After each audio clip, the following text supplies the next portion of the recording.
दुनिया के इतिहास से जो नज़र मारते हाँ ते उत्ते कोई विपदा बनी तो डोल गए। इतिहास दुनिया का फरोल के देखो, महाराजा दशरथ जो बहुत जप तप वाले उच्ची शख्सियत सन, जो पता लगा कि पुत्र को 14 साल का बनवास होना है तो वो बर्दाश्त ना कर सके। इस तरह दुनिया का इतिहास विद्वानों की नज़र के विच जदों असीं तकदे हाँ तो इब्राहिम के पुत्र को जदों मौत के घाट उतारन लगे तो इब्राहिम अखां ते पट्टी बना लेंदा है। महाभारत का युद्ध असीं देखते हाँ कि किस तरीके नाल जदों अर्जुन का पुत्र अभिमन्यु युद्ध के मैदान के विच अपना आप कुर्बान कर दिंदा है तो अर्जुन जिहड़ा है वो हथियार थले सट दिंदा है, जिस दे उत्ते फिर आपां देखते हाँ कि किस तरह भगवान कृष्ण ने उसनूं उत्साहित करके प्रेरणा दे के उसनूं फिर तैयार किया। मोहम्मद साहब का दोता जो है वो कुर्बान जदों उसकी कुर्बानी हो लगी है मोहम्मद साहब के दोते की, तो मोहम्मद साहब दीयां अखां जो सन वो अथरूआं नाल भर गईयां ते वो भी अपने दोते की कुर्बानी को बर्दाश्त न कर सके। धन जिहड़ा है कलगियां दा पातशाह का अपने आप अपने हथी अपने लाला को तोड़ रहे हैं जंग के मैदान के विच, इस करके उन्होंने कुर्बानी जो है एक महान है, उस कुर्बानी को महान सिजदा है। दूसरे पासे असीं जे तकीए ते अज दे दौर दे विच भी असीं देख रहे हैं कि पुत्र मोह दे विच की नहीं हो रहा, की कुछ नहीं हो रहा। पुत्र मोह दे विच अपने पुत्र मोह दे विच जाल दे विच फसदे हुए महाभारत के समय तो देखिए तो धृतराष्ट्र ने पुत्र मोह दे विच आंदिया अपने 100 पुत्र कुर्बान हो गए, उहदे पुत्र मोह के घाट उतार दिते गए धृतराष्ट्र के महाभारत के युद्ध के विच। इस तरीके नाल असीं जदों दुनिया के इतिहास के उत्ते नज़र मारते हाँ ते असीं अपने घरां दे विच अज देखिए तो पुत्र मोह दे विच असीं आ धीआं नूं पेट दे कुख दे विच ही खत्म करी जा रहे हैं पुत्र मोह के चक्कर दे विच। कलगीधर पातशाह ने इस चीज़ तो सानू पूरी तरह निजात आओ इन्हां उन्हां बच्चियां दे वास्ते भी कोई हां दा नारा मारीए कि इन्हां बच्चियां नूं असीं जो भरूण हत्या के नाम के उत्ते खत्म किया जा रहा है गाहे बगाहे पुत्र मोह दे विच। जे पुत्र मोह दे विच जे पुत्र के द्वारा कोई पीढ़ी जो पीढ़ी पुत्र के द्वारा चलनी है वो धी के द्वारा भी चल जानी है। आओ उस कलगीधर पातशाह जे कोई इहो जिहा कोई अपना नाम कोई पीढ़ी कुल अज तक दुनिया उस कुल नूं याद करती है, जे वो कुल जिहड़ी है जे वो कुल सिर्फ पुत्र के नाल चलनी होंदी ते कलगीधर पातशाह एक रख ना लैंदे। आओ सेध लईए इन्हां कुर्बानियां तो उन्हां धीआं नूं, आओ कुछ उन्हां दे वास्ते भी असीं हां दा नारा मार के उन्हां दे वास्ते भी कुछ करिए। इस कुर्बानी उस महान दाते की कुर्बानी नूं याद करिए। इन्हां बच्चियां दे मुखारबिंद तो सुनदे हो।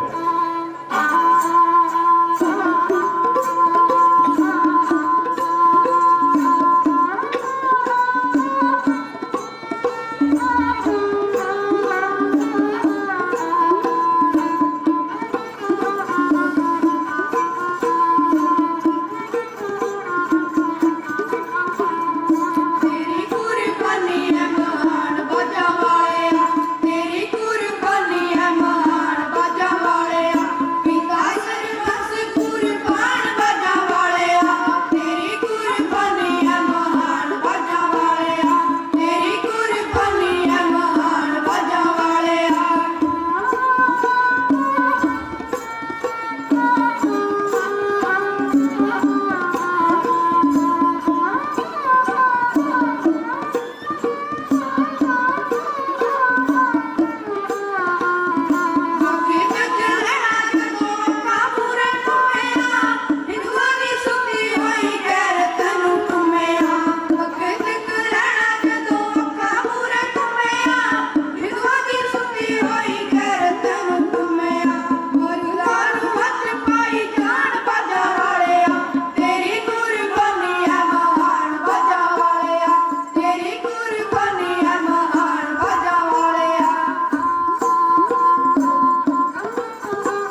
ਉਸ ਕਲਗੀਧਰ ਪਾਤਸ਼ਾਹ ਨੇ ਜੋ ਥਾਪੜਾ ਸਾਨੂੰ ਦਿੱਤਾ ਸੀਗਾ ਉਹ ਅੱਜ ਵੀ ਅਸੀਂ ਦੇਖਦੇ ਹਾਂ।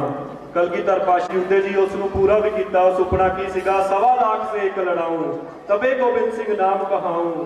ਔਰ ਨਾ ਸਿਰਫ ਇਹ ਸੁਪਨਾ ਦੇਖਿਆ, ਚਮਕੌਰ ਦੀ ਗੜੀ ਦੇ ਵਿੱਚ ਅੱਜ ਜਦੋਂ ਟਿੱਡੀ ਦਲ ਦੁਸ਼ਮਣ ਦਾ ਚੜ੍ਹ ਕੇ ਆ ਗਿਆ ਹੈ ਤਾਂ 40 ਦੇ ਕਰੀਬ, ਲਗਭਗ 40 ਦੇ ਕਰੀਬ ਸਿੰਘਾਂ ਨੂੰ 10 ਲੱਖ ਮੁਗਲਾਂ ਨੇ ਘੇਰਾ ਪਾ ਲਿਆ ਹੈ, ਜਿਸ ਦਾ ਜ਼ਿਕਰ ਕਲਗੀਧਰ ਪਾਤਸ਼ਾਹ ਨੇ ਖੁਦ ਜ਼ਫਰਨਾਮੇ ਦੇ ਵਿੱਚ ਕੀਤਾ ਹੈ ਅਤੇ ਔਰੰਗਜ਼ੇਬ ਨੂੰ ਉਹਦੇ ਵਿੱਚ ਖਰੀਆਂ ਸੁਣਾਈਆਂ ਵੀ ਨੇ। ਔਰ ਕਲਗੀਧਰ ਪਾਤਸ਼ਾਹ ਨੇ ਉਸ 40 ਸਿੰਘਾਂ ਨੇ 10 ਲੱਖ ਮੁਗਲਾਂ ਦਾ ਜੋ ਸਾਹਮਣਾ ਏਡੀ ਦਲੇਰੀ ਦੇ ਨਾਲ ਕੀਤਾ ਹੈ। ਜਦੋਂ ਕੋਈ ਵੀਰ, ਜਦੋਂ ਕੋਈ ਵਿਦਵਾਨ ਇਸ ਗੱਲ ਦੇ ਉੱਤੇ ਆਉਂਦਾ ਹੈ ਕਿ ਇਹ ਕਿਸ ਤਰ੍ਹਾਂ ਸੰਭਵ ਹੈ, ਦੁਨੀਆ ਦੇ ਇਤਿਹਾਸ ਦੇ ਵਿੱਚ ਇਹ ਅਨੋਖੀ ਅਸਾਮੀ ਜੰਗ ਕਿਤੇ ਹੋਰ ਨਜ਼ਰ ਹੀ ਨਹੀਂ ਆਉਂਦੀ ਜੋ ਚਮਕੌਰ ਦੀ ਗੜੀ ਦੇ ਵਿੱਚ ਵਾਪਰਿਆ ਹੈ ਕਿ 40 ਦੇ ਸਾਹਮਣੇ 10 ਲੱਖ। ਕਲਗੀਧਰ ਸਾਹਿਬ ਨੇ ਜੋ ਸੁਪਨਾ ਦੇਖਿਆ ਸੀਗਾ ਤੇ ਉਸ ਸਮੇਂ ਆਪਾਂ ਦੇਖਦੇ ਹਾਂ ਕਿ ਉਹ ਸਿੰਘ ਕੀ ਸੋਚਦੇ ਹੋਣਗੇ ਵੀ 10 ਲੱਖ ਕੀ ਉਹ ਡਰ ਗਏ? ਨਹੀਂ, ਉਹਨਾਂ ਨੇ ਕਿਹਾ, ਉਹਨਾਂ ਨੇ ਆਪਣੇ ਮਨ ਦੇ ਵਿੱਚ ਇਹੋ ਜਿਹੀ ਚੜ੍ਹਦੀ ਕਲਾ ਜਿਹੜਾ ਇਨਸਾਨ ਹਮੇਸ਼ਾ ਚੜ੍ਹਦੀ ਕਲਾ ਦੇ ਵਿੱਚ ਰਹਿਣਾ ਸਿੱਖ ਜਾਵੇ ਉਹ ਕਦੀ ਵੀ ਜ਼ਿੰਦਗੀ ਦੇ ਵਿੱਚ ਡੋਲ ਨਹੀਂ ਸਕਦਾ। ਚੜ੍ਹਦੀ ਕਲਾ ਆਪਣੇ ਆਪ ਦੇ ਵਿੱਚ ਗੁਰੂ ਸਾਹਿਬ ਨੇ ਇਸ ਗੁਰਬਾਣੀ ਦੇ ਵਿੱਚ ਪਾ ਕੇ ਸਾਡੇ ਅੰਦਰ ਆਪਣੇ ਆਪ ਹੀ ਉਹ ਜਿਹੜੀ ਚੜ੍ਹਦੀ ਕਲਾ ਹੈ ਸਾਨੂੰ ਭੇਜੀ ਹੋਈ ਹੈ ਕਲਗੀਧਰ ਪਾਤਸ਼ਾਹ ਨੇ। ਔਰ ਉਹ ਸਿੰਘ ਇਹ ਸੋਚਦੇ ਸਨ ਕਿ ਮੁਗਲ ਸਾਡੇ ਤੋਂ ਕਿੰਨਾ ਡਰਦੇ ਨੇ ਕਿ 40 ਦੇ ਨਾਲ 10 ਲੱਖ ਲੜਨ ਲਈ ਆ ਗਿਆ। ਇਹ ਮੁਗਲ ਕਿੰਨੇ ਕਮਜ਼ੋਰ ਹੋਣਗੇ, ਇਹ ਦੁਸ਼ਮਣ ਕਿੰਨਾ ਕਮਜ਼ੋਰ ਹੋਏਗਾ ਜੋ 40 ਦੇ ਸਾਹਮਣੇ 10 ਲੱਖ ਲੈ ਕੇ ਖੜਾ ਹੋਇਆ, ਇਹ ਕਿੰਨਾ ਡਰਾਕਲ ਹੋਏਗਾ ਜੋ ਸਾਡਾ ਅੱਜ ਸਾਹਮਣੇ ਸਾਡੇ ਆਣ ਕੇ ਦੁਸ਼ਮਣ ਖੜਾ ਹੈ। ਤੋਂ ਉਸ ਦੀ ਮਿਸਾਲ ਅਸੀਂ ਉਸ ਸਮੇਂ ਤਾਂ ਦੇਖਦੇ ਹੀ ਹਾਂ। ਜੇ ਤੱਕੀਏ ਨਜ਼ਰ ਮਾਰੀਏ, ਆਪਾਂ ਬੜੇ ਭਾਗਾਂ ਵਾਲੇ, ਆਪਾਂ ਉਸ ਧਰਤੀ ਦੇ ਉੱਪਰ ਸਿਜਦਾ ਕਰਦੇ ਹਾਂ। ਫਿਰੋਜ਼ਪੁਰ ਦੇ ਵਿੱਚ ਜੋ ਅਸਥਾਨ ਹੈ ਸਾਰਾਗੜ੍ਹੀ ਸਾਹਿਬ ਦਾ, ਸਾਡੇ ਸਾਹਮਣੇ ਹੈ ਉਹ ਸਥਾਨ ਜਿੱਥੇ 21 ਸਿੰਘਾਂ ਨੇ 10,000 ਪਠਾਨਾਂ ਦਾ ਮੁਕਾਬਲਾ ਕੀਤਾ। ਉਸ ਅਸਥਾਨ ਦੇ ਨਾਲ ਸੰਬੰਧਿਤ ਜੋ ਸਥਾਨ ਹੈ ਸਾਰਾਗੜ੍ਹੀ ਦਾ ਉਹ ਇੱਥੇ ਬਣਾਇਆ ਗਿਆ ਹੈ। ਅੱਜ ਵੀ ਅਸੀਂ ਦੇਖਦੇ ਹਾਂ ਜਿਹੜਾ ਥਾਪੜਾ ਸਾਨੂੰ ਕਲਗੀਧਰ ਪਾਤਸ਼ਾਹ ਨੇ ਦਿੱਤਾ ਹੈ ਉਸ ਦੇ ਨਾਲ ਉਹ ਥਾਪੜਾ ਸਿਰਫ ਬਚਿੱਤਰ ਸਿੰਘ ਨੂੰ ਹੀ ਨਹੀਂ ਦਿੱਤਾ ਸੀ। ਜਦੋਂ ਮਸਤ ਹਾਥੀ ਦੇ ਨਾਲ ਲੜਨ ਵਾਸਤੇ ਬਚਿੱਤਰ ਸਿੰਘ ਦੇ ਨੂੰ ਥਾਪੜਾ ਦਿੱਤਾ, ਬਚਿੱਤਰ ਸਿੰਘ ਦਾ ਕਲਗੀਧਰ ਪਾਤਸ਼ਾਹ ਲੜਨਾ ਤਾਂ ਤੁਸੀਂ ਖੁਦ ਹੈ, ਮੈਨੂੰ ਤਾਂ ਤੁਸੀਂ ਸ਼ਾਬਾਸ਼ੀ ਦਿਵਾਣੀ ਹੈ। ਦੇਖੋ ਇਹ ਭਾਵਨਾ ਹੋਣੀ ਚਾਹੀਦੀ ਸਿੰਘ ਦੀ ਕਿ ਕਿਸੇ ਵੀ ਮੈਦਾਨ, ਹਰ ਮੈਦਾਨ ਫਤਿਹ ਹੋ ਜਾਂਦੀ ਹੈ ਜਦੋਂ ਮਨ ਵਿੱਚ ਇਹ ਭਾਵਨਾ ਲੈ ਕੇ ਚੱਲੋ ਕਿ ਅਸੀਂ ਇਕੱਲੇ ਨਹੀਂ ਆ, ਉਹ ਸਾਰੇ ਸਿੰਘ ਸਿੰਘਣੀਆਂ ਜੋ ਸ਼ਹਾਦਤਾਂ ਨੂੰ ਪ੍ਰਾਪਤ ਹੋਏ ਨੇ ਉਹ ਸਾਡੇ ਨਾਲ ਨੇ, ਪੈਰ ਪੈਰ ਤੇ ਸਾਡੇ ਨਾਲ ਇਤਿਹਾਸ ਸਾਡਾ ਖੜਾ ਹੋਇਆ ਹੈ। ਉਸ 1704 ਈਸਵੀ ਦੇ ਇਤਿਹਾਸ ਦੇ ਵਾਰਸ ਅੱਜ ਸਾਰੇ ਆਪਾਂ ਉਸ ਕਲਗੀਧਰ ਵੱਲੋਂ ਦਿੱਤੇ ਥਾਪੜੇ ਦੇ ਨਾਲ ਜਦੋਂ ਬਚਿੱਤਰ ਸਿੰਘ ਉਸ ਨਾਗਣੀ ਨੂੰ, ਉਸ ਸ਼ਰਾਬੀ ਹਾਥੀ, ਮਸਤ ਹੋਏ ਹਾਥੀ ਦੇ ਮੱਥੇ ਦੇ ਉੱਤੇ ਮਾਰਦਾ ਹੈ ਤਾਂ ਉਹ ਸ਼ਰਾਬੀ ਹਾਥੀ ਜਿਹੜਾ ਹੈ, ਮਸਤ ਹਾਥੀ, ਮੁੜ ਕੇ ਆਪਣੀਆਂ ਹੀ ਫੌਜਾਂ ਦਾ ਨੁਕਸਾਨ ਕਰਦਾ ਹੈ। ਜਿੰਨਾ ਨੁਕਸਾਨ ਇਹ 40 ਸਿੰਘਾਂ ਨੇ ਵੱਖ-ਵੱਖ ਵਿਦਵਾਨਾਂ ਦੀ ਵੱਖ-ਵੱਖ ਰਾਏ ਹੈ, ਕਈ ਹਜ਼ਾਰਾਂ ਮੁਗਲ ਜੋ ਦੁਸ਼ਮਣ ਦੀਆਂ ਫੌਜਾਂ ਸਨ ਉਹਨਾਂ ਨੂੰ ਮਾਰ ਖਪਾਇਆ ਸੀਗਾ ਬਹੁਤ ਵੱਡੀ ਗਿਣਤੀ ਦੇ ਵਿੱਚ। ਤੇ ਜਦੋਂ ਤੋਂ ਅਨੰਦਪੁਰ ਸਾਹਿਬ ਦੇ ਕਿਲੇ ਨੂੰ ਘੇਰਾ ਪਿਆ ਹੋਇਆ ਸੀਗਾ, ਜਦੋਂ ਤੋਂ ਬਾਰ-ਬਾਰ ਯੁੱਧ ਜਿਹੜੇ ਸੀ ਅਨੰਦਪੁਰ ਸਾਹਿਬ ਦੇ ਉੱਤੇ ਕੀਤੇ ਜਾ ਰਹੇ ਸਨ, ਉਦੋਂ ਤੋਂ ਹੀ ਜਿਹੜੇ ਸਿੰਘ ਤੇ ਜੋ ਲੜਾਈਆਂ ਉਹਨਾਂ ਦੀਆਂ ਹੁੰਦੀਆਂ ਰਹਿੰਦੀਆਂ ਸਨ ਨਿੱਕੀਆਂ ਮੋਟੀਆਂ, ਉਹਦੇ ਵਿੱਚ ਬੜੀ ਵੱਡੀ ਗਿਣਤੀ ਦੇ ਵਿੱਚ ਮੁਗਲਾਂ ਦੀਆਂ ਫੌਜਾਂ ਨੂੰ ਘਾਣ ਪਹੁੰਚਾਇਆ ਜਾਂਦਾ ਸੀਗਾ। ਆਓ ਉਸ ਕਲਗੀਧਰ ਪਾਤਸ਼ਾਹ ਦਾ ਥਾਪੜਾ ਜਿਹਨੇ ਸਾਨੂੰ ਸਾਰਿਆਂ ਨੂੰ ਨਾਅਰਾ ਦਿੱਤਾ ਸੀ ਕਿ 1.25 ਲੱਖ ਸੇ ਇੱਕ ਲੜਾਊਂ ਤਬੇ ਗੋਬਿੰਦ ਸਿੰਘ ਨਾਮ ਕਹਾਊਂ, ਉਸ ਗੁਰੂ ਦੇ ਥਾਪੜਾ ਕਲਗੀਧਰ ਲੈ ਕੇ ਕਲਗੀਧਰ ਤੋਂ ਥਾਪੜਾ, ਇਹ ਸ਼ਬਦ ਗਾਇਨ ਕਰਮਚਾਰੀਆਂ ਨੇ ਇਸ ਸਕੂਲ ਦੀਆਂ ਹੋਣਹਾਰ ਵਿਦਿਆਰਥੀਆਂ।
खालसा वाहेगुरु जी की फतेह। ਸਾਹਿਬਜ਼ਾਦਿਆਂ ਗੱਜ ਕੇ ਕਿਹਾ, ਸੂਬੇ ਪਰਬਤ ਦਾਬਿਆਂ ਨਾਲ ਨਹੀਂ ਹਿਲ ਜਾਂਦੇ, ਪੁੱਤਰ ਹੋਣ ਜਿਹੜੇ ਸ਼ੇਰਾਂ ਬੱਦਰਾਂ ਦੇ, ਕਦੇ ਭੇਡਾਂ ਵਿੱਚ ਨਹੀਂ ਰਲ ਜਾਂਦੇ। ਉਸ ਲਾਸਾਨੀ ਸ਼ਹਾਦਤ ਨੂੰ ਸਿਜਦਾ ਕਰਨ ਵਾਸਤੇ ਵੱਡੀ ਗਿਣਤੀ ਵਿੱਚ ਕੁਝ ਅੱਜ ਕੱਲ੍ਹ ਰੁਝੇਵੇਂ ਇੰਨੇ ਵੱਧ ਗਏ ਨੇ, ਸਪੀਡ ਹਰ ਚੀਜ਼ ਦੀ ਵੱਧ ਗਈ ਹੈ। ਪਹਿਲੋਂ ਆਪਾਂ ਨੂੰ ਪਤਾ ਹੈ ਕਿ ਸਾਈਕਲ ਹੁੰਦੇ ਸਨ ਲੋਕਾਂ ਦੇ ਕੋਲ, ਪੈਦਲ ਚਲੇ ਜਾਂਦੇ ਸਨ ਦੂਰ ਦੂਰ। ਅੱਜ ਬੜੇ ਪਰ ਸਮਾਂ ਬੰਦੇ ਕੋਲ ਘਟਦਾ ਜਾ ਰਿਹਾ ਹੈ। ਬੇਸ਼ੱਕ ਸਪੀਡ ਵਧੀ ਜਾ ਰਹੀ ਹੈ ਬੰਦੇ ਦੀ, ਪਰ ਸਮਾਂ ਘਟਦਾ ਜਾ ਰਿਹਾ ਹੈ।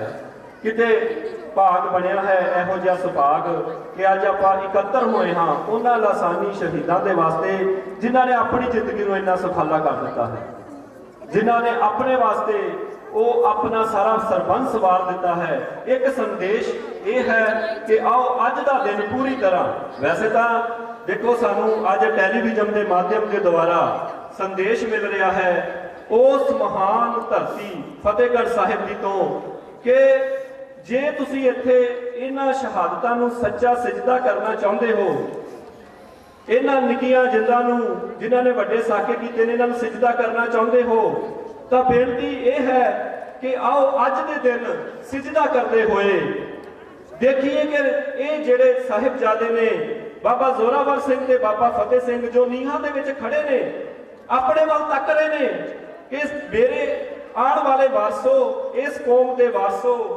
ਇਸ ਸਰਹੰਦ ਦੇ ਵਾਰਸੋ, ਇਸ ਚਮਕੌਰ ਦੀ ਗੜੀ ਦੇ ਵਾਰਸੋ, ਜਿਨ੍ਹਾਂ ਨੂੰ ਸ਼ਾਇਦ ਕਦੀ ਉਹਨਾਂ ਨੇ ਇਹ ਚੀਜ਼ ਸੋਚੀ ਵੀ ਨਹੀਂ ਹੋਏਗੀ ਕਿ ਅੱਜ 6 ਤੇ 7 ਪੋਹ ਦੀ ਰਾਤ ਨੂੰ ਆਖਰੀ ਵਾਰ ਆਪਣੇ ਪਿਤਾ ਦੇ ਦਰਸ਼ਨ ਕਰ ਰਹੇ ਹਾਂ, ਆਪਣੇ ਭਰਾਵਾਂ ਦੇ ਜਿਨ੍ਹਾਂ ਨਾਲੋਂ ਕਦੀ ਨਹੀਂ ਵਿਛੜੇ ਸਨ, ਉਹਨਾਂ ਵੱਡੇ ਵੀਰਾਂ ਦੇ ਸਾਹਿਬਜ਼ਾਦਾ ਅਜੀਤ ਸਿੰਘ ਤੇ ਸਾਹਿਬਜ਼ਾਦਾ ਜੁਝਾਰ ਸਿੰਘ ਨੂੰ ਆਖਰੀ ਵਾਰੀ ਵੇਖ ਰਹੇ ਹਾਂ। ਕਦੀ ਉਹਨਾਂ ਨੇ ਮਨ ਦੇ ਵਿੱਚ ਸੋਚਿਆ ਵੀ ਨਹੀਂ ਹੋਣਾ ਕਿ ਆਪਣੇ ਮਾਤਾ ਜੀ ਦੇ ਆਖਰੀ ਵਾਰੀ ਦਰਸ਼ਨ ਕਰ ਰਹੇ ਹਾਂ। ਉਹਨਾਂ ਦੇ ਵਾਸਤੇ ਇਹ ਅਸੀਂ ਕੁਝ ਘੰਟੇ ਜਾਂ ਇਹ ਇੱਕ ਦਿਨ ਉਹਨਾਂ ਦੇ ਲੇਖੇ ਲਾ ਰਹੇ ਹਾਂ।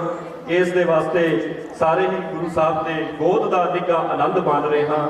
ਇਸ ਲਈ ਇਹ ਸਿਜਦਾ ਕਬੂਲ ਹੈ। ਉਹਨਾਂ ਨੇ ਕਿਹਾ ਉਹ ਅੱਜ ਸਾਡੇ ਵੱਲ ਤੱਕ ਰਹੇ ਨੇ। ਉਸ ਫਤਿਹਗੜ੍ਹ ਦੀ ਧਰਤੀ ਤੋਂ ਇਹ ਸੰਦੇਸ਼ ਹੈ ਸਾਰੇ ਕੌਮ ਦੇ ਵਾਸਤੇ, ਨਾਨਕ ਨਾਮ ਲੇਵਾ ਦੇ ਵਾਸਤੇ ਇੱਕ ਸੰਦੇਸ਼ ਹੈ ਕਿ ਦੇਖੀ ਅਸੀਂ ਜਿੱਥੇ ਪਿਛਲੇ ਸਾਲ ਖੜੇ ਸੀ ਅੱਜ ਵੀ ਉੱਥੇ ਤਾਂ ਨਹੀਂ ਕਿਤੇ ਖੜੇ ਹੋਏ। ਕੁਛ ਪ੍ਰਣ ਤਾਂ ਕਰੀਏ, ਇੱਕ ਅੱਧੀ ਚੀਜ਼ ਇਹੋ ਜੀ ਆਪਾਂ ਨੂੰ ਸਭ ਨੂੰ ਪਤਾ, ਆਪਣੇ ਮਨਾਂ ਦੇ ਅੰਦਰ ਝਾਤੀ ਮਾਰ ਕੇ ਦੇਖੀਏ ਕਿ ਜਿੱਥੇ ਪਿਛਲੇ ਸਾਲ ਖੜੇ ਸੀ ਇਸ ਹਾਲੇ ਵੀ ਕਿਤੇ ਉੱਥੇ ਤਾਂ ਨਹੀਂ ਖੜੇ ਹੋਏ। ਜੋ ਪਿਛਲੇ 10 ਸਾਲਾਂ ਤੋਂ ਕਰ ਰਹੇ ਹਾਂ ਹਾਲੇ ਵੀ ਕਿਤੇ ਉਹੀ ਕੁਝ ਤਾਂ ਨਹੀਂ ਕਰੀ ਜਾਂਦੇ, ਜਾਂ ਕਿਤੇ ਉਸ ਤੋਂ ਵੀ ਟੱਪ ਗਏ। ਇਹ ਇੱਕ ਪ੍ਰਣ ਹੈ ਉਹਨਾਂ ਸ਼ਹਾਦਤਾਂ ਨੂੰ ਕਿ ਆਪਾਂ ਇਸ ਨੂੰ ਝਾਤੀ ਮਾਰਨੀ ਹੈ ਕਿ ਉਹ ਬਾਬਾ ਜ਼ੋਰਾਵਰ ਸਿੰਘ ਤੇ ਬਾਬਾ ਫਤਿਹ ਸਿੰਘ ਜੋ ਆਪਣੀ ਦਾਦੀ ਨੂੰ ਕਹਿ ਰਹੇ ਨੇ ਕਿ ਨਾ ਉਡੀਕੀ ਦਾਦੀ, ਇਹਨਾਂ ਸ਼ਬਦ ਇਹਨਾਂ ਬੋਲਾਂ ਦੇ ਨਾਲ ਇਸ ਸਕੂਲ ਦੇ ਵਿਦਿਆਰਥੀ ਜੋ ਹੈ ਇਹ ਤੁਹਾਡੇ ਨਾਲ ਸਾਂਝਾ ਕਰ ਰਹੇ ਨੇ। ਇਹ ਸਾਕੇ ਦਾ ਇੱਕ ਪੜਾਅ ਹੈ ਜਦੋਂ ਦਾਦੀ ਤੇ ਪੋਤਿਆਂ ਦੇ ਵਿੱਚ ਗੱਲਬਾਤ ਹੋ ਰਹੀ ਹੈ। वाहेगुरु जी की फतेह।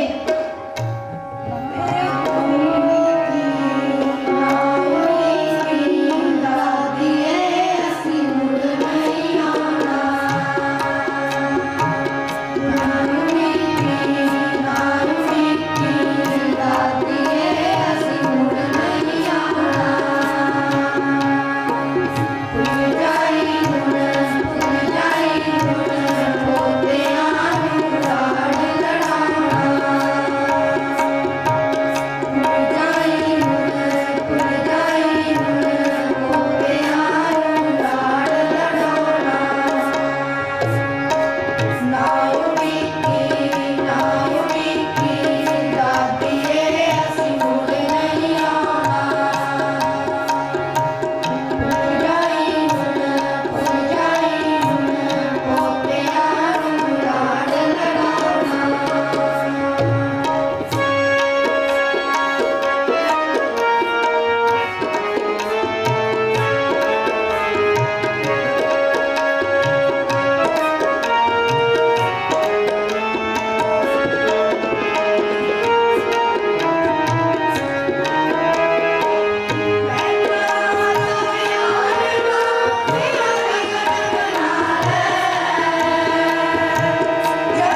ਗੜੀ ਤੋਂ ਛੱਡ ਜਾਓ, ਇੱਥੇ ਰਹਿਣਾ ਤੁਹਾਡੇ ਲਈ ਖਤਰੇ ਤੋਂ ਖਾਲੀ ਨਹੀਂ ਹੋਏਗਾ।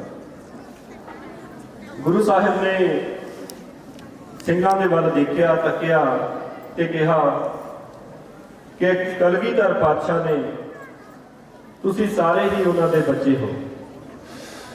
ਕਲਗੀਧਰ ਪਾਤਸ਼ਾਹ ਨੇ ਸਾਹਿਬਜ਼ਾਦਿਆਂ ਤੇ ਸਿੰਘਾਂ ਦੇ ਵਿੱਚ ਫਰਕ ਨਹੀਂ ਕੀਤਾ ਸੀ।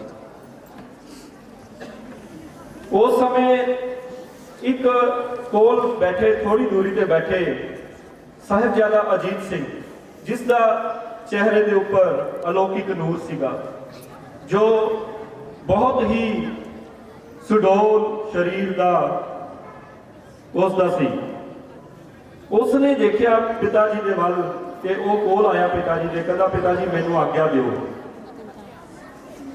ਲੜਨ ਦੇ ਵਾਸਤੇ, ਮੈਂ ਹੁਣ ਅਗਲਾ ਜੱਥਾ ਜਿਹੜਾ ਹੈ ਮੈਂ ਲੈ ਕੇ ਜਾਵਾਂ।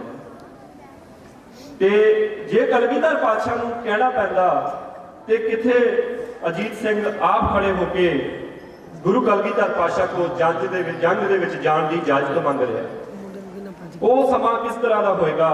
ਤੇ ਜਦੋਂ ਕਲਗੀਧਰ ਪਾਤਸ਼ਾਹ ਉਹਨੂੰ ਖੁਦ ਆਪਣੇ ਕੋਲੋਂ ਤੀਰ ਦੇ ਰਹੇ ਨੇ ਤੇ ਉਹਨੂੰ ਤਿਆਰ ਕਰ ਰਹੇ ਨੇ,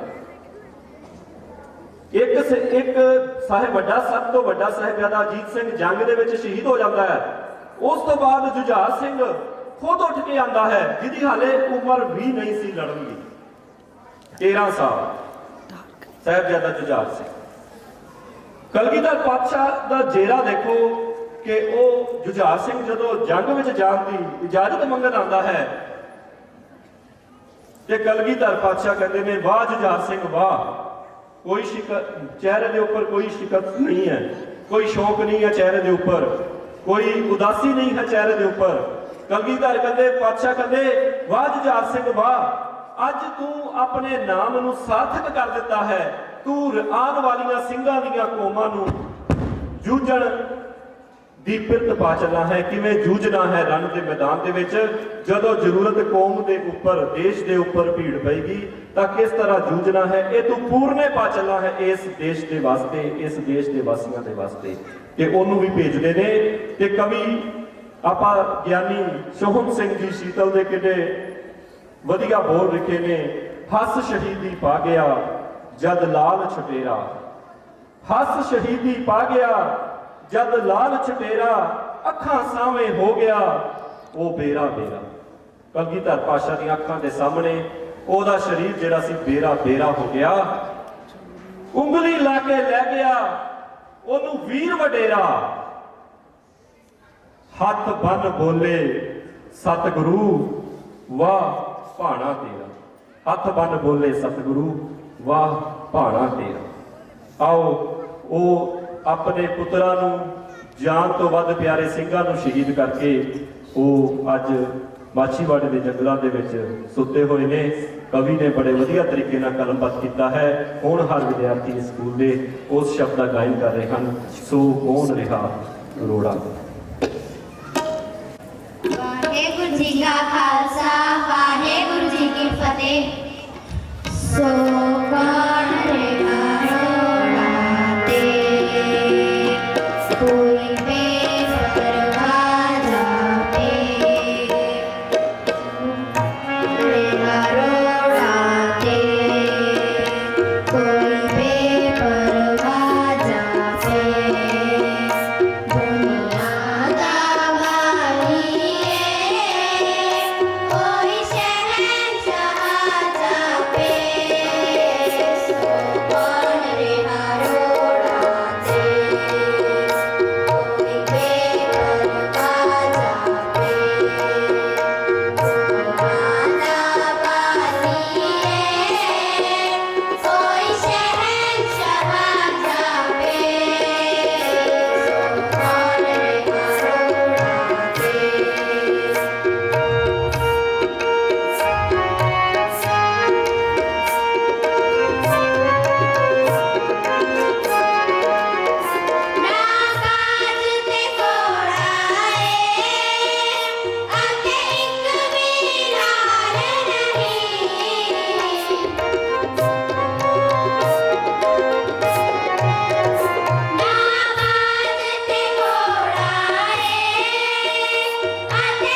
ਫਤਿਹ। ਬੋਲੇ ਸੋ ਨਿਹਾਲ। ਗੁਰੂ ਪਿਆਰੀ ਸਾਧ ਸੰਗਤ ਜੀਓ, ਉਹ ਕਾਰਜ ਕਰ ਗਏ ਜਿਸ ਦੇ ਨਾਲ ਦੁਨੀਆ ਦਾ ਨਕਸ਼ਾ ਬਦਲ ਗਿਆ। ਕਵੀ ਦੀ ਕਲਮ ਦੇ ਕੋਲੋਂ ਰਿਹਾ ਨਾ ਗਿਆ ਕਿ ਕਵੀ ਲਿਖ ਰਿਹਾ ਹੈ, ਨਾ ਕਹੂੰ ਅਬ ਕੀ ਨਾ कहूँ तब की, बात कहूँ मैं जब की। अगर न होते गुरु गोबिंद सिंह सुनत होती सबकी। अगर ਇਹ ਕਲਗੀਧਰ ਪਾਤਸ਼ਾਹ ਨਾ ਹੁੰਦੇ ਤਾਂ ਦੁਨੀਆ ਦੇ ਵਿੱਚ ਜਦੋਂ ਔਰੰਗਜ਼ੇਬ ਕਹਿੰਦਾ ਸੀਗਾ ਕਿ ਮੈਂ ਦੋਵਾਂ ਤੋਂ ਇੱਕ ਕਰਨਾ ਹੈ, ਦੋਵਾਂ ਤੋਂ ਇੱਕ ਕਰ ਦੇਣਾ ਹੈ। ਕੁਦਰਤ ਪਰਮਾਤਮਾ ਦਾ ਇੱਕ ਨਿਯਮ ਹੈ ਅਨੇਕਤਾ। ਇੱਕ ਬਾਗ ਦੇ ਵਿੱਚ ਕਦੀ ਵੀ ਤੁਸੀਂ ਦੇਖੋ ਇੱਕੋ ਤਰ੍ਹਾਂ ਦੇ ਫੁੱਲ ਲੱਗੇ ਹੋਣ ਤੇ ਉਹਨੂੰ ਕੋਈ ਬਾਗ ਨਹੀਂ ਕਹੇਗਾ। ਉਹਦੇ ਵਿੱਚ ਵੱਖਰੇ ਵੱਖਰੀ ਕਿਸਮ ਦੇ ਫੁੱਲ ਬੂਟੇ ਪੌਦੇ ਲੱਗੇ ਹੁੰਦੇ ਨੇ, ਉਹ ਆਪਣੀ ਆਪਣੀ ਮਹਿਕ ਜਿਹੜੀ ਬਖੇਰ ਰਹੇ ਹੁੰਦੇ ਨੇ। ਕਲਗੀਧਰ ਦਾ ਇਹ ਸਿਧਾਂਤ ਹੈ ਕਿ ਉਹ ਕਲਗੀਧਰ ਪਾਤਸ਼ਾਹ ਜੀ ਦੀ ਕੁਰਬਾਨੀ ਜੋ ਹੈ ਉਹ ਇੱਕ ਮਹਾਨ ਕੁਰਬਾਨੀ ਹੈ। ਦੁਨੀਆ ਦੀਆਂ ਵੱਖ-ਵੱਖ ਕਲਮਾਂ ਨੇ ਵੱਖ-ਵੱਖ ਤਰੀਕੇ ਦੇ ਨਾਲ ਕਲਗੀਧਰ ਦੀ ਇਸ ਕੁਰਬਾਨੀ ਨੂੰ ਸਿਜਦਾ ਕੀਤਾ ਹੈ। ਉਹੀ ਸਿਜਦਾ ਕਰਨ ਵਾਸਤੇ ਇਸ ਸਕੂਲ ਦੀ ਹੋਣਹਾਰ ਵਿਦਿਆਰਥਣ ਕਲਗੀਧਰ ਦਸ਼ਮੇਸ਼ ਪਿਤਾ ਜੀ ਦੀ ਕੁਰਬਾਨੀ ਦੇ ਉੱਪਰ ਇੱਕ ਆਪਣੇ ਵਿਚਾਰ ਸਾਂਝੇ ਕਰਨਾ ਚਾਹੁੰਦੀ ਹੈ। ਕੁਰਬਾਨੀ ਦਸ਼ਮੇਸ਼ ਦੀ, ਜਿਸ ਵਿੱਚ ਮੈਂ ਤੁਹਾਡੇ ਇਸ ਸੰਦਰਭ ਵਿੱਚ ਦਸ਼ਰਥ ਪਿਤਾ ਦੀ ਕੁਰਬਾਨੀ ਨੂੰ ਸੁਰਜੀਤ ਕਰਨ ਦੀ ਕੋਸ਼ਿਸ਼ ਕੀਤੀ ਹੈ ਤੇ ਇਸ ਚੀਜ਼ ਦਾ ਖੁਲਾਸਾ ਕੀਤਾ ਹੈ ਕਿ ਅੱਜਕੱਲ ਦੀ ਨਵੇਕਲੀ ਪੀੜ੍ਹੀ ਕਿਸ ਰਾਹ ਜਾ ਰਹੀ ਹੈ ਤੇ ਸਾਡੇ ਸਿੱਖਾਂ ਨੇ ਸਾਨੂੰ ਕੀ ਪੜ੍ਹਾਇਆ ਸੀ ਤੇ ਅਸੀਂ ਕੀ ਬਣ ਗਏ ਹਾਂ। ਤੇਰੇ ਜਿਹਾ ਬਾਦਸ਼ਾਹ ਹੋਰ ਕੋਈ ਨਾ ਇਸ ਜਹਾਨ ਵਿੱਚ ਉਮਰ ਪੰਥ ਦੇ ਨਾ ਤੂੰ ਕਰ ਗਿਆ। ਸੁਣ ਬਾਜਾਂ ਵਾਲਿਆ ਕੁਰਬਾਨੀਆਂ ਦੀ ਹੱਦ ਤੂੰ ਕਰ ਗਿਆ। ਜਿਗਰਾ ਕਿੱਥੋਂ ਮਿਲਿਆ ਸੀ ਨਿੱਕੇ ਜੇ ਲਾਲਾਂ ਨੂੰ, ਨੀਹਾਂ ਦਾ ਮਜ਼ਬੂਤ ਕਰ ਗਏ ਵਜਾਉਂਦੇ ਮਹਿਲਾਂ ਨੂੰ। ਵੇਖ ਤੁਸੀਂ ਜਹਾਨ ਦੇ ਸਰਹੰਦ ਸੀ ਹੋ ਕੇ ਭਰ ਰਿਹਾ ਤੇ ਨਿੱਕਾ ਤੇਰਾ ਫਤਿਹ ਜ਼ੂਮ ਜ਼ੂਮ ਵਿਚਕਾਰੇ ਛੱਡ ਰਿਹਾ। ਸ਼ਬਦ ਨਹੀਂ ਮਿਲਨੇ ਲਿਖਣੇ ਨੂੰ ਸ਼ਬਦਾਂ ਤੋਂ ਪਰੇ ਤੂੰ ਕਰ ਗਿਆ। ਸੁਣ ਬਾਜਾਂ ਵਾਲਿਆ ਕੁਰਬਾਨੀਆਂ ਦੀ ਹੱਦ ਤੂੰ ਕਰ ਗਿਆ। ਅੱਜ ਹਰ ਸਿਰ ਤੇ ਬਣੀ ਪੱਗ ਤੇਰੀ ਕਰਜ਼ਦਾਰ ਹੈ, ਹਰ ਸਿਰ ਤੇ ਬਣੀ ਪੱਗ ਤੇਰੀ ਕਰਜ਼ਦਾਰ ਹੈ।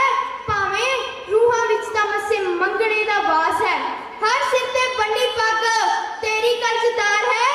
ਜੇ ਆਖਣਾ ਤੇਰੀ ਭਰੀ ਮੇਰੇ ਹਜ਼ਾਰਾਂ ਅਜੀਤ ਜੁਝਾਰ ਹੈ। ਨਾ ਪਿਤਾ ਨਾ ਪੁੱਤ ਨਾ ਤਖਤ ਤੈਨੂੰ ਪਿਆਰ ਦਾ, ਪਿਆਰਾ ਤਾਂ ਲੱਗੇ ਅੰਮ੍ਰਿਤ ਖੰਡੇ ਵਾਲੀ ਧਾਰ ਦਾ। ਜ਼ੁਲਮ ਹਟਾਉਣ ਵਿੱਚ ਸਿੱਖੀ ਬਚਾਉਣ ਵਿੱਚ ਇਲਾਹੀ ਕੁਝ ਤੂੰ ਕਰ ਗਿਆ। ਸੁਣ ਬਾਜਾਂ ਵਾਲਿਆ ਕੁਰਬਾਨੀਆਂ ਦੀ ਹੱਦ ਤੂੰ ਕਰ ਗਿਆ। ਤੈਨੂੰ ਵੀ ਤਾਂ ਚਾਹ ਹੋਣਾ ਲਾਡਲੇ ਵਿਆਹੁਣ ਦਾ, ਤੈਨੂੰ ਵੀ ਤਾਂ ਚਾਹ ਹੋਣਾ ਲਾਡਲੇ ਵਿਆਹੁਣ ਦਾ। ਕਰ ਸ਼ਗਨ ਵਿਹਾਰ ਜਾਂ ਜੀਤ ਨੂੰ ਚੜਾਉਣ ਦਾ। ਜਿਸ ਸਿੱਖ ਘਰ ਨਹੀਂ ਤੂੰ ਕਰ ਆਪਣਾ ਉਜਾੜਦਾ, ਜਿਸ ਸਿੱਖ ਘਰ ਨਹੀਂ ਤੂੰ ਕਰ ਆਪਣਾ ਉਜਾੜਦਾ। ਉਹ ਸਿੱਖ ਘਰ ਚ ਪੂਰਨਾ ਉਸਾਰਦਾ ਕਰ, ਨਸ਼ੇ ਦਾ ਉਸਾਰਦਾ ਕਰ, ਚਿੱਟੇ ਦਾ ਉਸਾਰਦਾ। ਪਿਤਾ ਗਵਾ ਕੇ ਹਿੰਦ ਦਾ ਨਾਂ ਉੱਚਾ ਤੂੰ ਕਰ ਗਿਆ। ਸੁਣ ਬਾਜਾਂ ਵਾਲਿਆ ਕੁਰਬਾਨੀਆਂ ਦੀ ਹੱਦ ਤੂੰ ਕਰ ਗਿਆ। ਅੱਜ ਹਿੰਦੀ ਤੇਰੀ ਕੌਮ ਦੇ ਵਟਾ ਗਈ ਰੰਗ ਹੈ, ਨਸ਼ਿਆਂ ਵਸ ਹੋ ਗਏ ਰੁਲ ਗਈ ਪੱਗ ਹੈ। ਲੱਭਦੇ ਨਹੀਂ ਬਾਜ ਜੋ ਕੁਰਬਾਨੀ ਦਾ ਜਾ ਰੱਖਦੇ ਸੀ, ਲੱਖ ਲੱਖ ਅੱਗੇ ਕੱਲਾ ਯੋਧਾ ਜਿਗਰਿਆਂ ਕੰਬਦੇ ਸੀ। ਪਰ ਤਿੱਤਰ ਹਰ ਬਾਜ ਗਿਆ ਤੇਰੀ ਗੁੱਡੀ ਅੱਗ ਵਿਸਰ ਗਿਆ। ਸੁਣ ਬਾਜਾਂ ਵਾਲਿਆ ਕੁਰਬਾਨੀਆਂ ਦੀ ਹੱਦ ਤੂੰ ਕਰ ਗਿਆ। ਅੱਜ ਗ੍ਰੰਥ ਤੇਰੇ ਨੂੰ ਅਕਲ ਲੱਗ ਰਹੀਆਂ ਮਾਲਕਾ, ਗ੍ਰੰਥ ਤੇਰੇ ਨੂੰ ਅਕਲ ਲੱਗ ਰਹੀਆਂ ਮਾਲਕਾ। ਬਾਣੀਆਂ ਨੂੰ ਅਕਲ ਲੱਗ ਰਹੀਆਂ ਮਾਲਕਾ। ਸੁੱਤੀਆਂ ਜ਼ਮੀਰਾਂ ਨਹੀਂ ਜਾਗ ਰਹੀਆਂ ਮਾਲਕਾ, ਸੁੱਤੀਆਂ ਜ਼ਮੀਰਾਂ ਪਈਆਂ ਸੁੱਤੀਆਂ ਹੀ ਮਾਲਕਾ। ਤੂਰ ਤੇ ਭਾਮੜ ਮਚ ਰਹੇ ਤੇ ਉੱਠ ਰਹੇ ਚੰਗਿਆਰ ਨੇ, ਗਦਾਰ ਹੋਏ ਸਿੱਖ ਤੇਰੇ ਤੇਰੀ ਸ਼ਹੀਦੀ ਰਹੇ ਨਤਾੜ ਨੇ। ਪੰਥ ਵਸ ਹੋਰ ਸਰਪੰਚ ਦਾਨ ਤੂੰ ਕਰ ਗਿਆ। ਸੁਣ ਬਾਜਾਂ ਵਾਲਿਆ ਕੁਰਬਾਨੀਆਂ ਦੀ ਹੱਦ ਤੂੰ ਕਰ ਗਿਆ। ਅੱਜ ਸਿਰੇ ਦੇ ਲਖਾਰੀਆਂ ਨੇ ਲਿਖ ਲਿਖ ਗੀਤ, ਸਿਰੇ ਦੇ ਲਖਾਰੀਆਂ ਨੇ ਲਿਖ ਲਿਖ ਗੀਤ। ਕਈ ਹੀਰਾਂ ਉੱਤੇ ਕਲਮ ਚਲਾਈ, ਸੱਸੀ ਪੁੰਨੂ ਮਹੀਵਾਲ ਤਾਈਂ ਯਾਦ ਰਹਿਣ ਖਿਲੇ ਪੰਥ ਦੀਆਂ। ਉਸ ਖਾਲਸਾ ਪੰਥ ਵਾਲੀ ਕਹਾਣੀ ਦੇ ਪੰਨੇ ਦਾ ਖੋਲੋ ਜਿਹੜੇ ਚੁਣ ਚੁਣ ਮਾਰੇ ਗਏ ਹਾਕਮਾਂ ਦੇ ਹੱਥੋਂ। ਸਿੰਘਾਂ ਦੇ ਦਰਦ ਫਰੋਲੇ ਸਿਮਰਨੇ ਆਖੇ ਲਿਖੋਣਾ ਨਹੀਂ ਪੰਨੇ ਤੇ ਜੋ ਇਤਿਹਾਸ ਤੂੰ ਰਚ ਗਿਆ। ਸੁਣ ਬਾਜਾਂ ਵਾਲਿਆ ਕੁਰਬਾਨੀਆਂ ਦੀ ਹੱਦ ਤੂੰ ਕਰ ਗਿਆ। ਵਾਹਿਗੁਰੂ ਜੀ ਕਾ ਖਾਲਸਾ ਵਾਹਿਗੁਰੂ ਜੀ ਕੀ ਫਤਿਹ। ਬੋਲੇ ਸੋ ਨਿਹਾਲ, ਸਤਿ ਸ਼੍ਰੀ ਅਕਾਲ। ਵਾਹਿਗੁਰੂ ਜੀ ਕੀ ਫਤਿਹ। ਇਸ ਲਈ ਵੀ ਦੁਨੀਆ ਦੇ ਇਤਿਹਾਸ ਦੇ ਵਿੱਚ ਉਹਨਾਂ ਦੀ ਵਿਲੱਖਣ ਕੁਰਬਾਨੀ ਹੈ ਕਿ ਅੱਜ ਤੱਕ ਦੁਨੀਆ ਦੇ ਵਿੱਚ ਬਹੁਤ ਸਾਰੇ ਯੋਧੇ ਮਹਾਬਲੀ ਤੇ ਸੂਰਮੇ ਪੈਦਾ ਹੋਏ ਨੇ, ਪਰੰਤੂ ਜੋ ਕੁਰਬਾਨੀ ਕਲਗੀਧਰ ਪਾਤਸ਼ਾਹ ਨੇ ਦਿੱਤੀ ਹੈ, ਕਹਿ ਦੇਣਾ ਬਹੁਤ ਆਸਾਨ ਹੈ ਕਿ ਆਪਣੇ ਪੁੱਤਰਾਂ ਦੀ ਕੁਰਬਾਨੀ ਕਰਦੇ ਨੇ, ਦੂਸਰੇ ਦੇ ਪੁੱਤਰਾਂ ਨੂੰ ਕੁਰਬਾਨ ਕਰਦੇ ਹੋਏ ਦੇਖ ਲੈਣਾ ਹੋਰ ਗੱਲ ਹੈ। ਇਸ ਸਾਰੀ ਜੋ ਸ਼ਹਾਦਤ, ਇਹ ਸਫਰੇ ਸ਼ਹਾਦਤ ਜੋ ਹੈ, ਇਸ ਦਾ ਬਿਆਨ ਅੱਲਾ ਯਾਰ ਖਾਂ ਜੋਗੀ ਨੇ ਬਹੁਤ ਹੀ ਕਮਾਲ ਦਾ ਕੀਤਾ ਹੈ। ਕਲਗੀਧਰ ਪਾਤਸ਼ਾਹ ਜੀ ਦੀ ਇਸ ਸਫਰੇ ਸ਼ਹਾਦਤ ਨੂੰ ਜੋ ਅੱਲਾ ਯਾਰ ਖਾਂ ਜੋਗੀ ਦੇ ਬੋਲਾਂ ਤੋਂ ਬਿਨਾ ਇਹ ਅਧੂਰੀ ਹੈ। ਉਹਨਾਂ ਨੇ ਆਪਣੇ ਪੁੱਤਰਾਂ ਨੂੰ ਕਿਸ ਤਰੀਕੇ ਨਾਲ, ਜਦੋਂ ਉਹਨਾਂ ਨੇ ਚਮਕੌਰ ਦੀ ਗੜੀ ਦੇ ਵੱਲ ਤੱਕਿਆ ਕਲਗੀਧਰ ਪਾਤਸ਼ਾਹ ਨੇ, ਤਾਂ ਆਪ ਮੁਹਾਰੇ ਹੀ ਉਹਨਾਂ ਦੇ ਇਸ ਤਰ੍ਹਾਂ ਦੇ ਭਾਵਾਂ ਨੂੰ ਕਵੀ ਨੇ ਆਪਣੀ ਕਲਮ ਦੇ ਵਿੱਚ ਬੜੇ ਵਧੀਆ ਤਰੀਕੇ ਦੇ ਨਾਲ ਕੈਦ ਕੀਤਾ ਹੈ। ਜਦੋਂ ਕਲਗੀਧਰ ਪਾਤਸ਼ਾਹ ਨੇ ਚਮਕੌਰ ਦੀ ਗੜੀ ਨੂੰ ਤੱਕਿਆ ਤੇ ਉਹਨਾਂ ਦੇ ਅੰਦਰ ਉਹ ਕਿਹੜੇ ਭਾਵ, ਉਹ ਕਿਹੜੇ ਮਹਿਸੂਸ ਹੋਇਆ, ਜੋ ਕਲਗੀਧਰ ਪਾਤਸ਼ਾਹ ਨੂੰ, ਉਸ ਭਾਵਾਂ ਨੂੰ ਇੱਕ ਇਹੋ ਜਿਹਾ ਹਿਰਦਾ ਜੋ ਕਲਗੀਧਰ ਪਾਤਸ਼ਾਹ ਤੋਂ ਬਲਿਹਾਰ ਜਾਂਦਾ ਹੈ, ਜੋ ਕਲਗੀਧਰ ਪਾਤਸ਼ਾਹ ਤੋਂ ਕੁਰਬਾਨ ਜਾਂਦਾ ਹੈ, ਉਹੀ ਹਿਰਦਾ ਇਹ ਸਾਰੇ ਦ੍ਰਿਸ਼ ਨੂੰ ਕੈਦ ਕਰ ਸਕਦਾ ਸੀ ਕਿ ਉਸ ਸਮੇਂ ਚਮਕੌਰ ਦੀ ਗੜੀ ਨੂੰ ਤੱਕਣ ਸਮੇਂ ਕਲਗੀਧਰ ਪਾਤਸ਼ਾਹ ਦੇ ਮਨ ਦੇ ਅੰਦਰ ਕਿਹੜੇ ਵਿਚਾਰ ਆਉਂਦੇ ਨੇ। ਉਹ ਕਹਿੰਦਾ ਹੈ, ਕਵੀ ਕਲਮਬੱਧ ਕਰਦਾ ਹੋਇਆ ਲਿਖਦਾ ਹੈ ਕਿ ਜਿਸ ਖਿੱਤੇ ਮੇਂ ਹਮ कहते थे आना ये वही है, जिस खित्ते में हम कहते थे आना ये वही है, कल लुट के है जिस जगह से जाना ये वही है, कल लुट के है जिस जगह से जाना ये वही है, जिस जहाँ पे है बच्चों को कटाना ये वही है, मट्टी कह देती है ठिकाना ये वही है, मट्टी कह देती है ठिकाना ये वही है। आओ उस पुत्रां दे दानी नूं, पुत्र वारन वाले दशमेश पिता ਨੂੰ ਇੱਕ ਹੋਰ ਤਰੀਕੇ ਦੇ ਨਾਲ ਆਪਣੇ ਭਾਵ ਪ੍ਰਗਟ ਕਰਨ ਵਾਸਤੇ ਇਸ ਸਕੂਲ ਦੇ ਵਿਦਿਆਰਥੀ ਪੇਸ਼ਕਾਰੀ ਕਰ ਰਹੇ ਹਨ। ਇਸ ਗੀਤ ਦੀ ਪੁੱਤ ਚਾਰ ਧਰਮ ਤੋਂ ਵਾਰ ਗਿਆ। ਵਾਹਿਗੁਰੂ ਜੀ ਫਤਿਹ। ਮਾਂ ਗੁਜਰੀ ਕਰਮਾਂ ਵਾਲੀ ਏ, ਜਿਸ ਮਰਦ ਸੂਰਮਾ ਜਣਿਆ ਏ, ਨੇਕੀ ਦੀ ਖਾਤਰ ਲੜਦਾ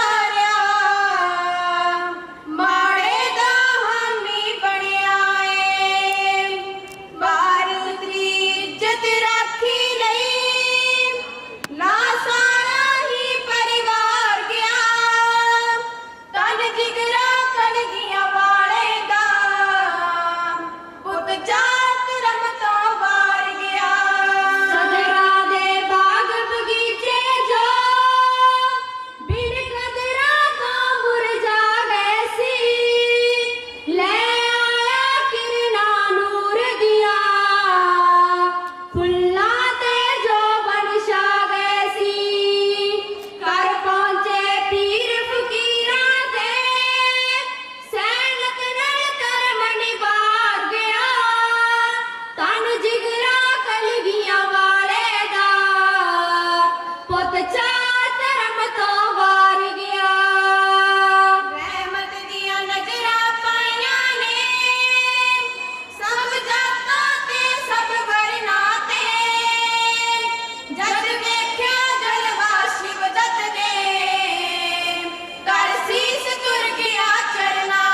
एक परिभाषा है बहुत पढ़ी जाती है कि by education I mean drawing out of best from mind body and soul.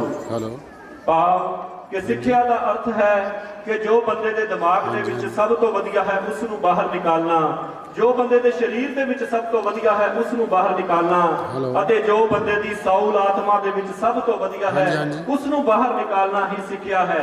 Gurbani ਵੀ ਇਸ ਭਾਵ ਨੂੰ ਸਪਸ਼ਟ ਕਰਦੀ ਹੈ ਕਿ ਵਿਦਿਆ ਵਿਚਾਰੀ ਤਾਂ ਪਰ ਉਪਕਾਰੀ, ਗੁਰ ਪ੍ਰਸਾਦੀ ਵਿਦਿਆ ਵਿਚਾਰੇ ਪੜ ਪੜ ਪਾਵੇ ਮਾਨ। ਆ ਹੋਣਹਾਰ ਵਿਦਿਆਰਥੀਆਂ ਵੱਲ ਵੇਖ ਕੇ ਮੈਨੂੰ ਇਹ ਪਰਿਭਾਸ਼ਾ ਜਿਹੜੀ ਹੈ ਮੇਰੇ ਸਾਹਮਣੇ ਅੱਖਾਂ ਦੇ ਸਾਹਮਣੇ ਆ ਗਈ ਕਿ ਕਿਸ ਤਰੀਕੇ ਨਾਲ ਇਸ ਸਿੱਖਿਆ ਇਸ ਸੰਸਥਾ ਦੇ ਵਿੱਚ ਸਿੱਖਿਆ ਦੇ ਉਹਨਾਂ ਨਿਯਮਾਂ ਨੂੰ ਉਹਨਾਂ ਉਦੇਸ਼ਾਂ ਦੀ ਪ੍ਰਾਪਤੀ ਦੇ ਲਈ ਕਿਸ ਤਰੀਕੇ ਨਾਲ ਇਸ ਸਕੂਲ ਦੇ ਪ੍ਰਿੰਸੀਪਲ ਸਾਹਿਬ ਅਤੇ ਸਮੂਹ ਸਟਾਫ ਮੈਂਬਰਸ ਕਿਸ ਤਰੀਕੇ ਨਾਲ ਉਸ ਦੇ ਵਾਸਤੇ ਕਾਰਜਸ਼ੀਲ ਨੇ ਔਰ ਇਹਨਾਂ ਵਿਦਿਆਰਥੀਆਂ ਦਾ ਜੋਸ਼ ਔਰ ਇਹਨਾਂ ਵਿਦਿਆਰਥੀਆਂ ਦਾ ਜਜ਼ਬਾ ਦੇਖ ਕੇ ਕਿ ਇੱਕ ਇੱਕ ਜੋ ਸਾਡੇ ਸਾਹਮਣੇ ਪੇਸ਼ਕਾਰੀ ਹੋ ਰਹੀ ਹੈ ਉਹਦੇ ਵਿੱਚ ਕਿੰਨੇ ਕਿੰਨੇ ਵਿਦਿਆਰਥੀ ਜਿਹੜੇ ਨੇ ਉਹ ਭਾਗ ਲੈ ਰਹੇ ਨੇ। ਹਾਲੇ ਵੀ ਪ੍ਰਿੰਸੀਪਲ ਸਰ ਨਾਲ ਮੈਂ ਵਿਚਾਰ ਕਰ ਰਿਹਾ ਸੀਗਾ ਤੇ ਉਹ ਦੱਸ ਰਹੇ ਸਨ ਕਿ ਬਹੁਤ ਸਾਰੇ ਵਿਦਿਆਰਥੀ ਇਸ ਤਰ੍ਹਾਂ ਕਹਿੰਦੇ ਨੇ ਹੋਰ ਵੀ ਜ਼ਿਆਦਾ ਪਾਰਟਿਸਿਪੇਸ਼ਨ ਕਰਨੀ ਚਾਹੁੰਦੇ ਨੇ। ਪਹਿਲਾਂ 15 ਆਈਟਮਸ ਰੱਖੀਆਂ ਗਈਆਂ ਸੀ, ਹੁਣ ਬੱਚਿਆਂ ਦੇ ਜੋਸ਼ ਨੂੰ ਔਰ ਉਤਸ਼ਾਹ ਨੂੰ ਦੇਖਦੇ ਹੋਏ ਇਹ ਵਧਾ ਦਿੱਤੀਆਂ ਗਈਆਂ ਔਰ ਮੈਨੂੰ ਲੱਗਦਾ ਹੈ ਕਿ ਇਸੇ ਤਰੀਕੇ ਨਾਲ ਇਹ ਤੁਹਾਡੇ ਅੰਦਰ ਜਿਹੜਾ ਜਜ਼ਬਾ ਹੈ ਇਹ ਤੁਸੀਂ ਪ੍ਰੇਰਨਾ ਸਰੋਤ ਜਿਹੜਾ ਹੈ ਟਿਕਾ ਜਿਹੜਾ ਹੈ ਉਹ ਬਖਸ਼ਣਾ ਹੈ ਇਹਨਾਂ ਬੱਚਿਆਂ ਦੇ ਵਾਸਤੇ ਜੋ ਇੰਨੇ ਵਧੀਆ ਤਰੀਕੇ ਦੇ ਨਾਲ ਇਹ ਸਾਰੀ ਪੇਸ਼ਕਾਰੀ ਕਰ ਰਹੇ ਨੇ। ਉਧਰ ਕਲਗੀਧਰ ਪਾਤਸ਼ਾਹ ਜੀ ਜੋ ਇੱਕ ਅਨੋਖੀ ਦੁਨੀਆ ਦੇ ਇਤਿਹਾਸ ਦੇ ਵਿੱਚ ਪਿੱਤ ਪਾ ਰਹੇ ਨੇ ਜਿਸ ਨੂੰ ਅਸੀਂ ਗੋਬਿੰਦ ਮਾਰਗ ਕਹਿੰਦੇ ਹਾਂ। ਉਸ ਮਾਰਗ ਜੇ ਉਹ ਲੜਾਈ ਕਰਦੇ ਨੇ ਉਹ ਵੀ ਦੁਨੀਆ ਤੋਂ ਵੱਖਰੀ ਹੈ। ਦੁਸ਼ਮਣ ਤੀਰ ਦੀ ਪਹਿਚਾਨ ਕਰਦਾ ਹੈ ਕਿ ਇਹ ਕਲਗੀਧਰ ਪਾਤਸ਼ਾਹ ਦਾ ਤੀਰ ਹੋਏਗਾ ਕਿਉਂਕਿ ਇਸ ਤੀਰ ਦੇ ਉੱਤੇ ਵੀ ਸੋਨਾ ਲੱਗਾ ਹੋਇਆ ਹੈ ਕਿ ਜੇ ਕੋਈ ਤੀਰ ਦੇ ਨਾਲ ਉਸ ਅਕਾਲ ਪੁਰਖ ਦੇ ਭਾਣੇ ਦੇ ਵਿੱਚ ਰਹਿੰਦਾ ਹੈ ਅਕਾਲ ਚਲਾਣਾ ਕਰ ਜਾਂਦਾ ਹੈ ਤਾਂ ਉਹਦਾ ਜਿਹੜਾ ਦਾਹ ਸੰਸਕਾਰ ਹੈ ਉਸ ਸੋਨੇ ਦੇ ਨਾਲ ਹੋ ਸਕੇ ਤੇ ਜੇ ਕੋਈ ਉਸ ਤੀਰ ਦੇ ਨਾਲ ਜ਼ਖਮੀ ਹੋ ਜਾਵੇ ਤਾਂ ਉਸ ਸੋਨੇ ਦੀ ਮਦਦ ਦੇ ਨਾਲ ਆਪਣਾ ਇਲਾਜ ਕਰਾ ਸਕੇ। ਤਾਂ ਇੱਥੋਂ ਅਸੀਂ ਕਈ ਇੱਕ ਵਿਦਵਾਨ ਕਹਿੰਦਾ ਹੈ ਕਿ ਅਸੀਂ ਕਹਿੰਦੇ ਹਾਂ ਕਲਗੀਧਰ ਪਾਤਸ਼ਾਹ ਨੇ ਇੰਨੇ ਯੁੱਧ ਲੜੇ ਇੰਨੀਆਂ ਜਿੱਤਾਂ ਪ੍ਰਾਪਤ ਕੀਤੀਆਂ। ਉਹ ਵਿਦਵਾਨ ਕਹਿੰਦਾ ਉਹ ਦੁਨੀਆ ਦੇ ਲੋਕੋ ਕਲਗੀਧਰ ਪਾਤਸ਼ਾਹ ਨੇ ਇੱਕ ਵੀ ਯੁੱਧ ਨਹੀਂ ਲੜਿਆ। ਸਿਰਫ ਜਿਹੜਾ ਆਇਆ ਜਿਹੜਾ ਧਾੜਵੀ ਆਇਆ ਜਿਹਨੇ ਯੁੱਧ ਨੂੰ ਆਪ ਬੁਲਾਇਆ ਉਹ ਜਿਹੜਾ ਧਾੜਵੀ ਆਇਆ ਕਲਗੀਧਰ ਪਾਤਸ਼ਾਹ ਨੇ ਤਾਂ ਸਿਰਫ ਉਹਨੂੰ ਬਣਦਾ ਮਾਣ ਸਤਿਕਾਰ ਦਿੱਤਾ ਸੀਗਾ। ਕਲਗੀਧਰ ਪਾਤਸ਼ਾਹ ਨੇ ਕਦੇ ਵੀ ਯੁੱਧ ਜਿਹੜਾ ਹੈ ਉਹ ਨਹੀਂ ਲੜਿਆ ਕਿਉਂਕਿ ਕਲਗੀਧਰ ਪਾਤਸ਼ਾਹ ਦੇ ਬੋਲਦੇ ਸਾਚ ਕਹੂੰ ਸੁਣ ਲੈ ਹੋ ਸਭੈ ਜਿਨ ਪ੍ਰੇਮ ਕੀਓ ਤਿਨ ਹੀ ਪ੍ਰਭ ਪਾਇਓ। ਇਹ ਬੋਲਨੇ ਆਉਂਦਾ ਹੈ ਸਿੱਖ ਉਦੋਂ ਗੁਰੂ ਦਾ ਸਿੱਖ ਨਾਲ ਮੋਹ ਹੁੰਦਾ ਜਦੋਂ ਸਿੱਖ ਨੂੰ ਫਤਿਹ ਬੁਲਾਉਂਦਾ ਹੈ ਸਿੱਖ। ਸਿੱਖ ਜਿਹਦੇ ਨਾਲ ਹੈ ਪਿਆਰ ਕਰਦਾ ਉਹਦੀ ਆਤਮਾ ਫਤਿਹ ਹੈ ਪਾ ਜਾਂਦੀ। ਜਿਹੜਾ ਫਤਿਹ ਤੋਂ ਕਰੇ ਸੰਕੋਚ ਮਾਸਾ ਫਤਿਹ ਉਹਨੂੰ ਵੀ ਫਤਿਹ ਬੁਲਾ ਜਾਂਦੀ। ਉਦੋਂ ਫਤਿਹ ਵੀ ਜੱਗ ਵਿੱਚ ਜਿੱਤ ਲੈਂਦੀ। ਫਤਿਹ ਸੰਗਤਾਂ ਦੇ ਨਾਲ ਹੀ ਪਾਈਦੀ ਹੈ। ਗੁਰੂ ਖਾਲਸਾ ਜੀ ਜਦੋਂ ਗੁਰੂ ਘਰ ਆਈਏ ਤਾਂ ਗੱਜ ਕੇ ਫਤਿਹ ਬੁਲਾਈਏ। ਵਾਹਿਗੁਰੂ ਜੀ ਕਾ ਖਾਲਸਾ ਵਾਹਿਗੁਰੂ ਜੀ ਕੀ ਫਤਿਹ। ਕਲਗੀਆਂ ਵਾਲਿਆ ਤੇਰੀਆਂ ਕਰਨੀਆਂ ਨੇ ਉਹ ਕਲਗੀਆਂ ਵਾਲਿਆ ਤੇਰੀਆਂ ਕਰਨੀਆਂ ਨੇ ਸਾਡਾ ਸੰਗਲ ਗੁਲਾਮੀ ਦਾ ਤੋੜ ਦਿੱਤਾ। ਮੇਲ ਜੋਲ ਕੇ ਚੌਹਾਂ ਸ਼੍ਰੇਣੀਆਂ ਨੂੰ ਨਵੀਂ ਮੰਜ਼ਿਲ ਵੱਲ ਕੌਮ ਨੂੰ ਮੋੜ ਦਿੱਤਾ। ਐਸੀ ਮੁਰਦਾ ਦਿਲਾਂ ਵਿੱਚ ਜਾਣ ਪਾਈ ਫੜ ਕੇ ਚਿੜੀ ਨੇ ਬਾਜ ਮਰੋੜ ਦਿੱਤਾ। ਇੱਕ ਹੱਥ ਮਾਲਾ ਦੂਜਾ ਤੀਰ ਫੜਾ ਕੇ ਭਗਤੀ ਸ਼ਕਤੀ ਨੂੰ ਇਕੱਠਿਆਂ ਜੋੜ ਦਿੱਤਾ। ਕਲਗੀਧਰ ਤੇ ਲੇਖਾ ਖਤਮ ਹੁੰਦਾ ਕਲਗੀਧਰ ਤੇ ਲੇਖਾ ਖਤਮ ਹੁੰਦਾ ਜਦੋਂ ਕਰੀ ਦੀ ਖੋਜ ਨਿਸ਼ਾਨੀਆਂ ਦੀ जिसने अपनी कौम जिसने अपना वंश कुर्बान करके डोबरी हिंद रखी हिंदुस्तानियां दी। मेरे सिखां सेवकां नूं प्यार करने वाला गुरु गोबिंद सिंह जी पातशाह दे प्यार ते बैराग नूं वेख के अज सारी मनुखता सारी कायनात हे इउं बयान करदी है बई